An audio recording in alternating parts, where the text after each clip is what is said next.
It's story time with Chumley and Mrs. Dwyer. I hope you enjoy it. This story is called Sylvester and the Magic Pebble.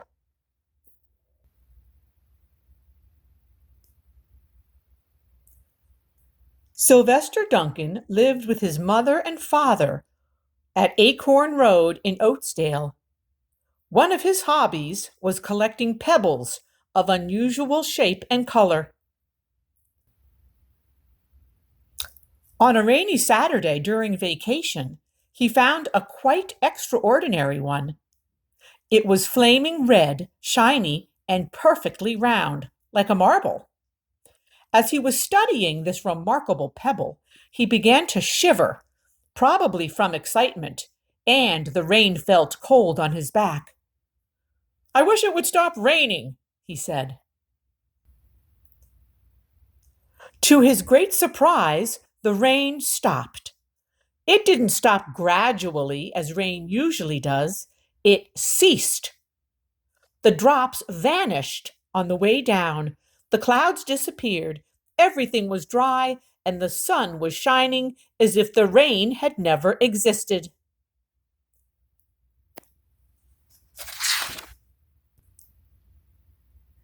In all his young life, Sylvester had never had a wish gratified so quickly. It struck him that magic must be at work, and he guessed that the magic must be in the remarkable-looking red pebble, where indeed it was. To make a test, he put the pebble on the ground and said, "I wish it would rain again." Nothing happened, but when he said the same thing holding the pebble in his hoof, the sky turned black. There was lightning and a clap of thunder, and the rain came shooting down. "What a lucky day this is," thought Sylvester. "From now on, I can have anything I want. My father and mother can have anything they want. My relatives, my friends, and anybody at all can have everything anybody wants." He wished the sun back in the sky, and he wished a wart on his left hind fetlock would disappear, and it did. He started home, eager to amaze his father and mother with his magic pebble. He could hardly wait to see their faces. Maybe they wouldn't even believe him at first. As he was crossing Strawberry Hill, thinking of some of the many, many things he could wish for, he was startled to see a mean, hungry lion looking right at him from behind some tall grass. He was frightened. If he hadn't been so frightened, he could have made the lion disappear, or he could have wished himself safe at home with his father and his mother. He could have wished the lion would turn into a butterfly or a daisy or a gnat.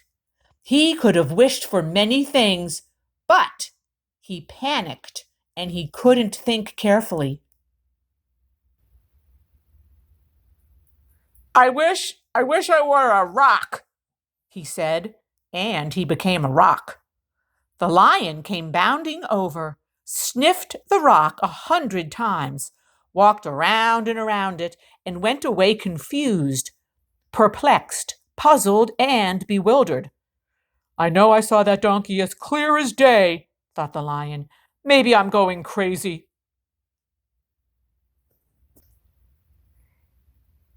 And there was Sylvester, a rock, on Strawberry Hill, with the magic pebble lying right beside him on the ground, and he was unable to pick it up. "Oh, how I wish I were myself again," he thought, but nothing happened.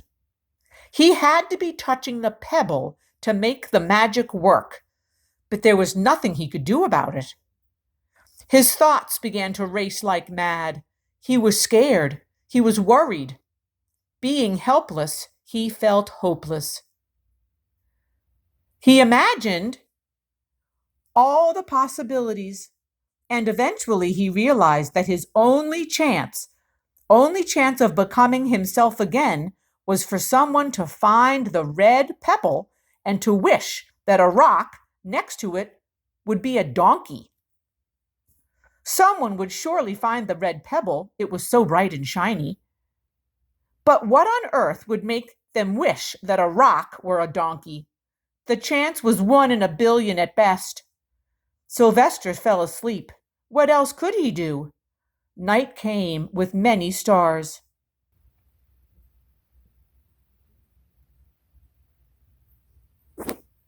Meanwhile, back at home, Mr. and Mrs. Duncan paced the floor, frantic with worry. Sylvester had never come home later than dinner time. Where could he be? They stayed up all night wondering what had happened, expecting that Sylvester would surely turn up by morning. But he didn't. Of course he didn't. Mrs. Duncan cried a lot, and Mr. Duncan did his best to soothe her. Both longed to have their dear son back with them. "I will never scold Sylvester again as long as I live," said Mrs. Duncan, "no matter what he does." At dawn, they went about inquiring of all the neighbors.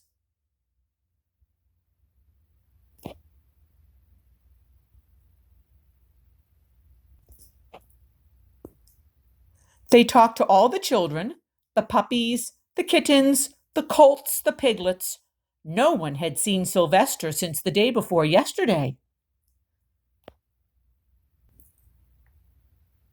They went to the police. The police could not find their child.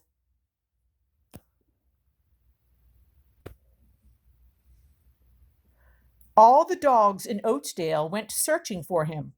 They sniffed behind every rock and tree and blade of grass, and they looked in every nook and gully of the neighborhood and beyond. But they could not find a scent. They sniffed the rock on Strawberry Hill, but it smelled like a rock. It did not smell like Sylvester.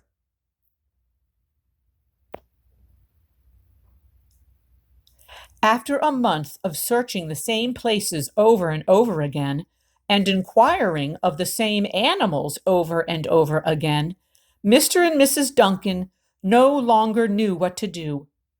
They concluded that something dreadful must have happened, and that they would probably never see their son again, although at the time he was less than a mile away.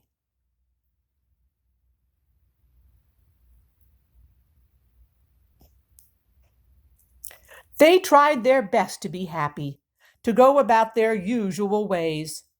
But their usual ways included Sylvester, and they were always reminded of him. They were miserable.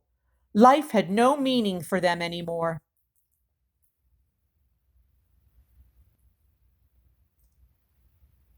Night followed day, and day followed night, over and over again. Sylvester on the hill woke up less and less often. When he was awake, he was hopeless and unhappy. He felt he would be a rock forever, and he tried to get used to it. He went into an endless sleep. The days grew colder. Fall came, and the leaves changed color. Then the leaves fell, and the grass bent to the ground.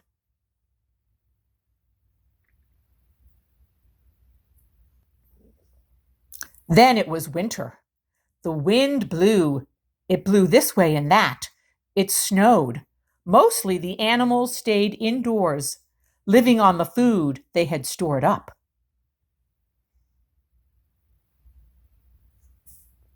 One day, a wolf sat on the rock that was Sylvester and howled because he was hungry.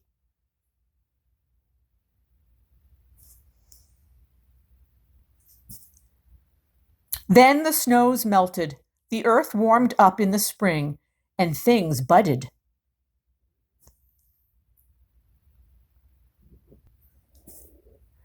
Leaves were on the grass again. Flowers showed their young faces.